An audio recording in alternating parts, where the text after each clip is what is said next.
Hello and welcome to this Dawn Busters Taste Challenge. I wanted to stop at the bottom of the hour, 5:30 a.m. Central Time, but that didn't work out. But I have Masson VSOP Brandy. It's raining outside. You might be able to hear that. Let's see.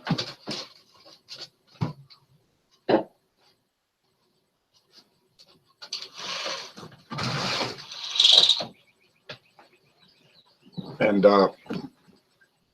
Ansac VS. Now you say, that's not a fair challenge. A VS Cognac Brandy aged about 2 years versus VSOP Brandy aged 4 years. I agree with that, in fact. But the main point is that if I can tell them apart and one is clearly better, like if the Masson is clearly better, it's VSOP, there's no contest, that'll prove that well, at least in this case, to me, in my opinion, that the VSOP is clearly better. But if I'm not able to tell a difference in a blind taste test and I get them mixed up, well, that might tell you that the VS is just as good a value. In this case, though, it's really an awry comparison because let's say you purchase 750 milliliter bottles, your standard size bottle. Your Masson VSOP is going to be about 14, and the Ansac is going to be about $25.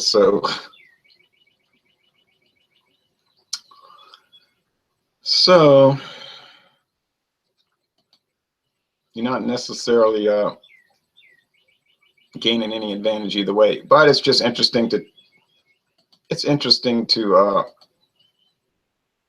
I'm gonna try to set up the chat. It's interesting to do these things just for the sake of doing them, I guess. See how they compare. I've never compared the two. I've had both. I liked both. They didn't, from my recollection, they did not taste the same. Okay, I ate this Quaker grits. I put some sharp cheddar cheese in them. No, not a lot. And then I put some Dave's Insanity sauce. So that's a good way to clear out your head to get ready for this, I suppose, and drink a little water. Put cheese in them.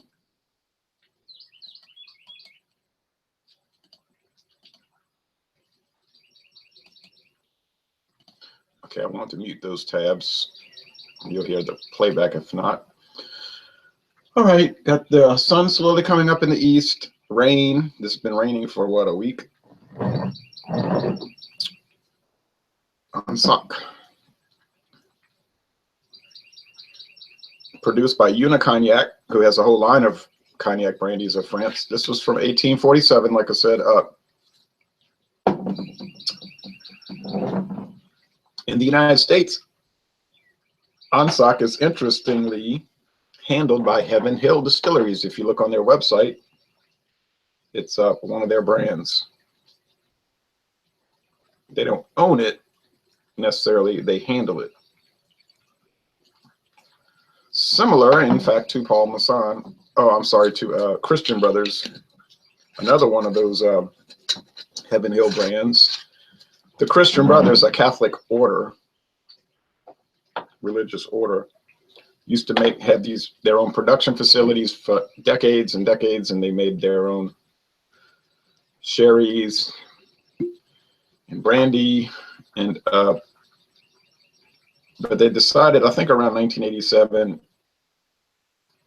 to 1990 period, that it was cheaper to just pay somebody to make it for them, and they don't have all the overhead. Plus the membership numbers were declining in that order, so they didn't really have enough people to be the monks, or the brothers, the Christian Brothers, to make it. So what they did was they have a contract. Heaven Hill makes the Christian Brothers line, brandy, sherry, and then the Christian Brothers order gets a little percentage of the profits, which when you subtract all the overhead, they had all their costs from the old days, it probably is the same amount percentage wise. They cannot do that. Some of these orders do that with beer, right? With the Lef, you know, the Lef Brun, Lef Blanc, those Belgian ales. But there can't be Trappist ales or officially produced by monks because they're not. They're contract brewed to date. But the Abbey, the Lef Abbey, those monks decided it was cheaper just to let InBev do it, which today Anheuser-Busch InBev. And then they'll get a piece of the profit for their Abbey. All right, anyway. Neither one of these has ever been produced by a religious order. French Connection, the French Connection, Papa Doyle. The French connection for these is that Ansac is from France, and Paul Masson was a French immigrant to the United States who died in 1940. Okay, let's look at the appearance in this dim but slowly building light.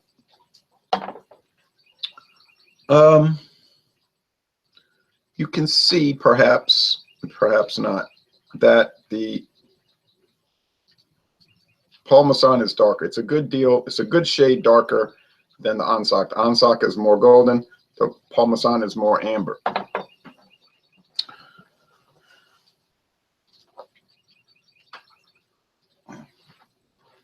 So maybe this will help. I don't know.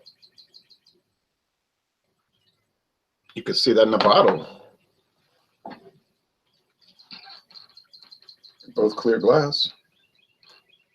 Gold, amber. Darker honey. So, all right.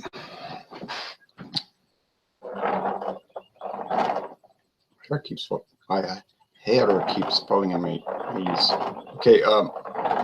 So the Ansac, I've seen it at a number of stores, but not in the little 200 milliliter glass flask bottle like we're looking at here.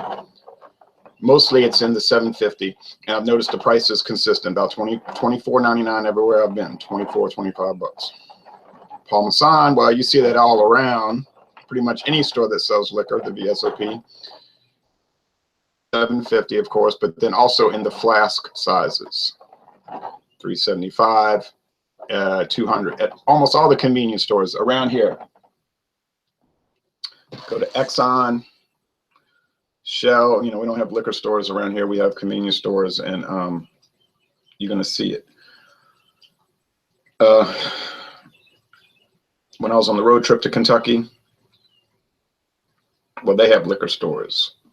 You don't go to a gas station. You can go to a gas station and get beer, but you're not going to go to one and get wine or liquor. But you're going to liquor stores there, which is not very convenient, right? It would be more convenient if you could just, but whatever, that's their law. They do have some drive-through liquor stores, but whatever. So you see all the different varieties of Paul Masson brandy on the shelves.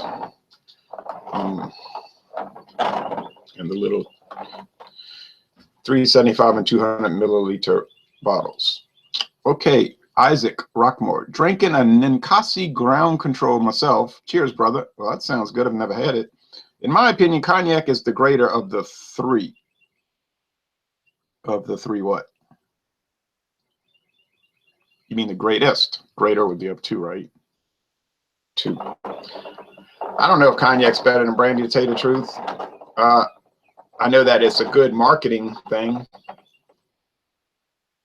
You know, oh, it's not just brandy, it's Cognac. Brandy.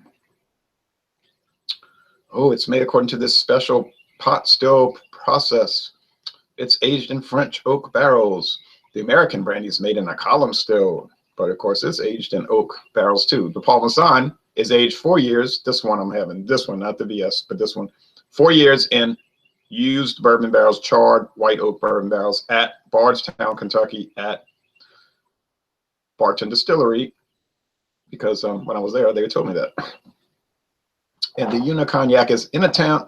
They listed the town and where they do all their aging, and it's done in a cellar. below the ground in a cellar in the oak, whereas this Parmesan is above ground in that 7-foot story barrel house. Okay, on with the aroma. I better not look because one is darker. It might tip me off. Oh, spicy in the nose. Alcohol, well, what do you expect? It's 80%. I say that all 80 proof, 40%.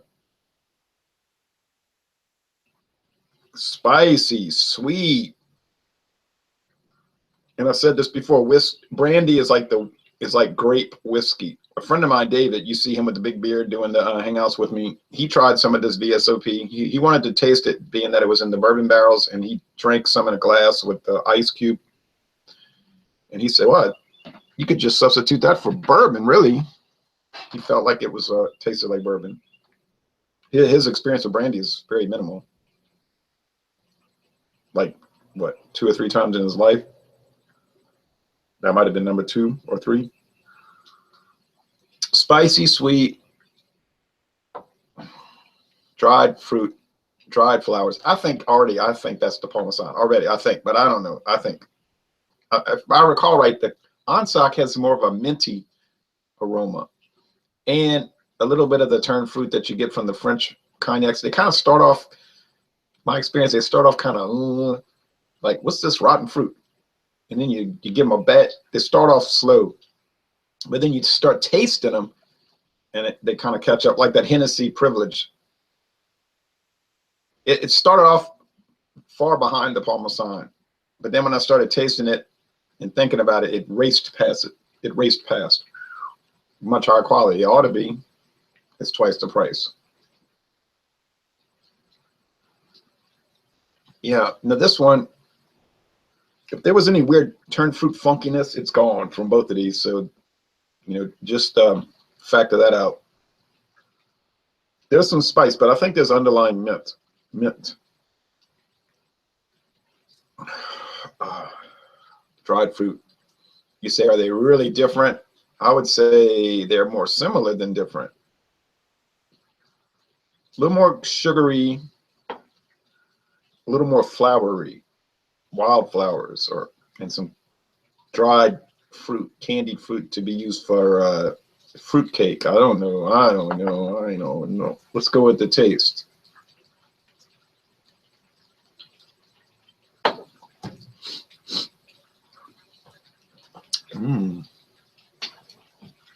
Nice taste.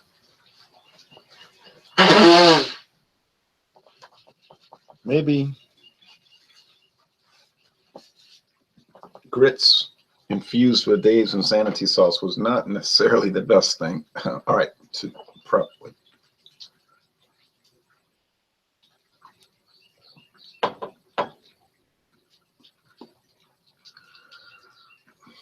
Nice, sweet caramel.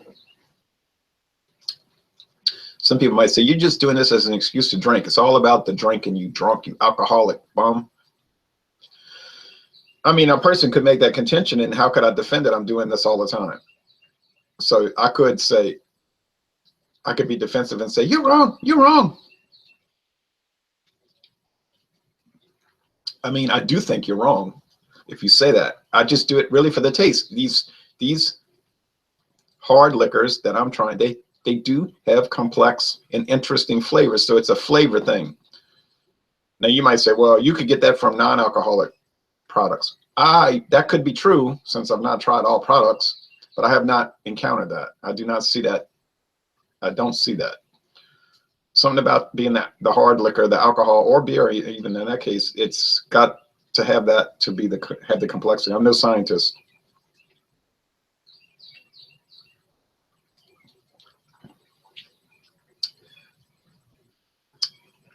See, this has the underlying white pepper and the mint. Mint. And they have no mint or natural flavors added to my knowledge. I got to brush up on my Tax and Trade Bureau regulations, the regs for brandy, but I'm pretty sure that it is allowed to have natural coloring and flavor without a disclosure. Okay, whiskey can have it too, but it has to disclose it on the bottle label. So naturally, that's meant to discourage them from doing it. But with brandy, I think just it's an option. You can tell people you're adding coloring and flavors, or you don't have to. Now with whiskey, there is an option as far as age disclosure. If it's above 4 years old, you can state the age, or you can not state the age. Jack Daniels does not state the age because they said there is no specific age. I'm sorry, they don't say age. They say mellowed to taste. So it could vary. It does vary. But other companies will give a clear statement above 4 years, but they don't have to at all.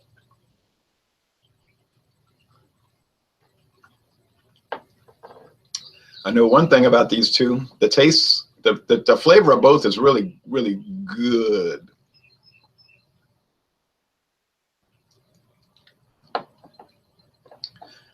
But the price is not really good.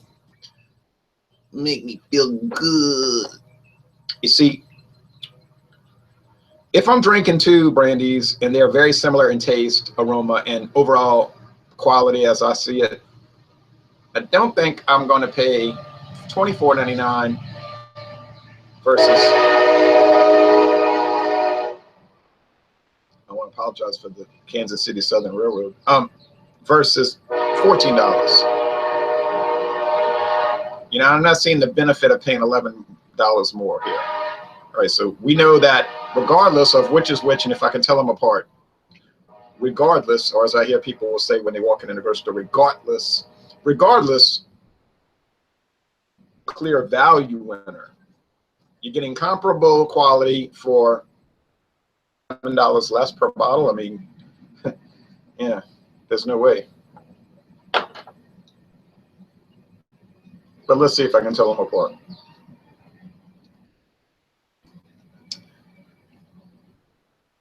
I'd like to do some group blind taste tests with a bunch of people, but it's so difficult to coordinate it. Probably never happen. Tell you what.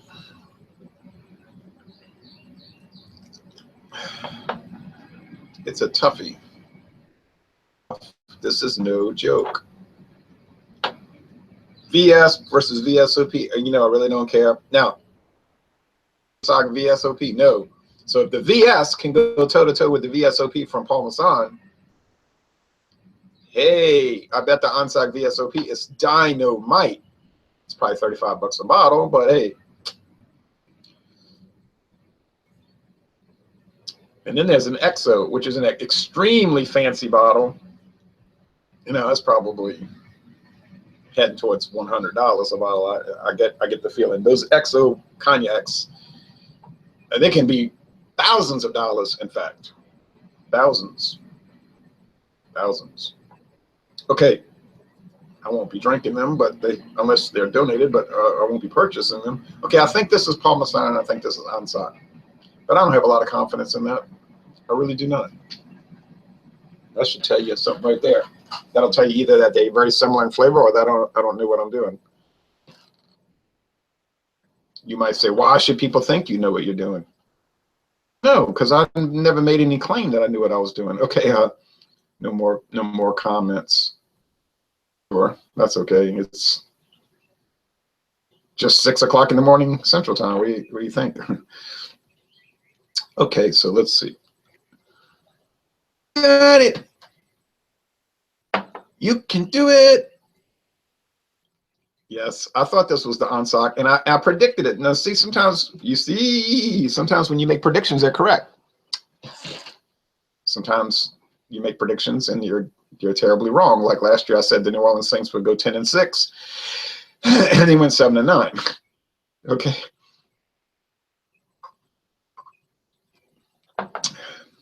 $1980, I thought they'd be around 9-7, and they were 1 win and 15 losses. But pretty much everybody was wrong that year. No one was expecting such a catastrophe to occur. But a lot of things happened in that 1980 off season, 79 to 80 off season, that if you could appreciate what was happening at the time, you could see a disaster on the way. But no one really could see that, but only in hindsight, that it was going to lead to that catastrophe.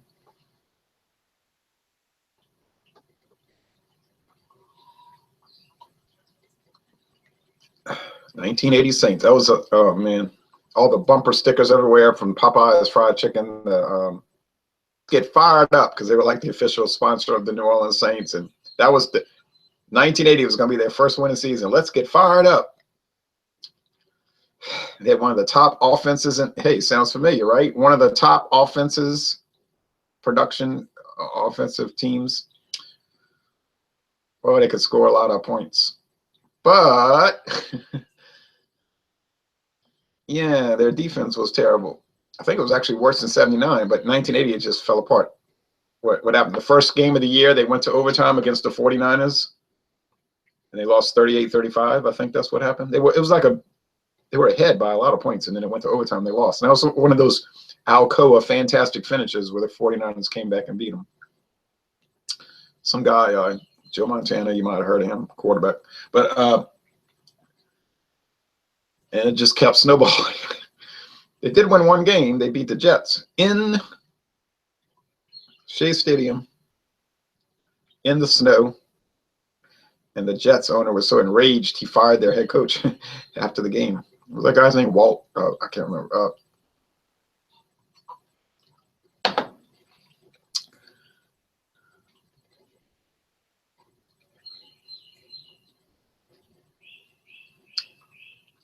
So if you, I guess the Ansac is, no, I can't say it's better, but it's got a more minty, and that just because something is more minty than the other doesn't mean it's better. But these really do have like a almost like a toothpaste taste, and I don't mean that in a negative way, but you know how you get these toothpastes and they have that strong mint, you know, for your breath, and then of course it's better than brushing your teeth with something that tastes like soap, you know. So you get that with these. Now, which one's better? Hey, it's a taste challenge, but in this case, it's a tie. They both win. They both get a participation certificate. I'm going to turn socialist today. Everyone gets a certificate. We're all equal. You can run twice as fast as the other guy, but he's other abilitied. I don't want to be an abilityist. I don't want to be a meritist, using, you know, that patriarchal white dominance emphasis on merit. No, we want to emphasize equal outcomes, regardless of the actual ability of the participants and the actual quality of the results. We want equal results, even if we have to largely manufacture these results. Okay, enough kidding. So they both get a participation certificate. So what did I prove here? I proved I proved nothing, obviously, but I proved to myself that neither one is better than the other, which in that case is a detriment to Paul Masson, because it's a VSOP and it didn't do any better than the VS from Cognac. But on the other hand, the Paul Masson is $10 to $11 cheaper than the Ansac, and it did just as well. So on that side of the argument, it's a better product when you consider price. Can you tell them apart? Yes, they are distinctive in their aroma, and taste. No difference in body. Medium body, a kind of a sudden drop off finish. They're not a long finish. But they are distinctive. It's just a personal preference thing. And in my condition, oh, you let it slip, didn't you? No. In my whatever, my worldview, I'm going to go with the Paul Masson 100 out of 100 choices because I'm going to save $11, right? Just goes to show you price is not everything. Just goes to show you grade VSOP is not everything. Now, if we bring in, well, yeah, I mean, pretty sure there's not going to be much of a contest. Oh, it's been 2 years since I've had the E&J XO. Ah, that's not good. I never have yet. I'm about to shut this down. I have not yet purchased and tried the Christian Brothers VSOP, which is about $15. Isn't that a shame? Don't sell it around here anymore. I have to go to Dorgnex in Metairie. I have not yet tried the Christian Brothers bonded brandy. What do they call it? Sacred Bond. Yeah, the Christian Brothers Sacred Bond, the world's first ever bottled and bond brandy. Now, if that's not a gimmick, they don't have gimmicks. Hey, but hey, it might be good though. It's $25 a bottle. Well, better well be good. Okay. All right.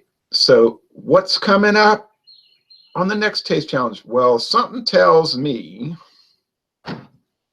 that the next taste challenge is going to be a blended whiskey from Kentucky, which has been on the market possibly since 1937. Yeah. Versus a blended whiskey from Kentucky. Well, at least they're bottled in Kentucky. I think they're both actually distilled in Indiana, which has been on the market since 1940.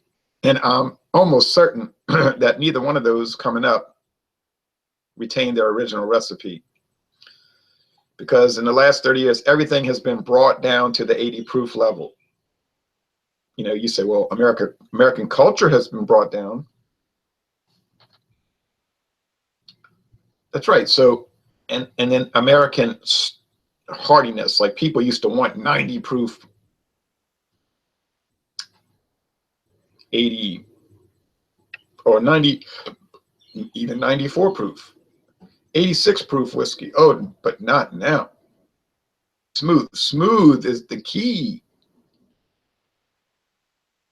It can't be bold, or as people say, harsh. It has to be smooth. Watch a television show and have to think.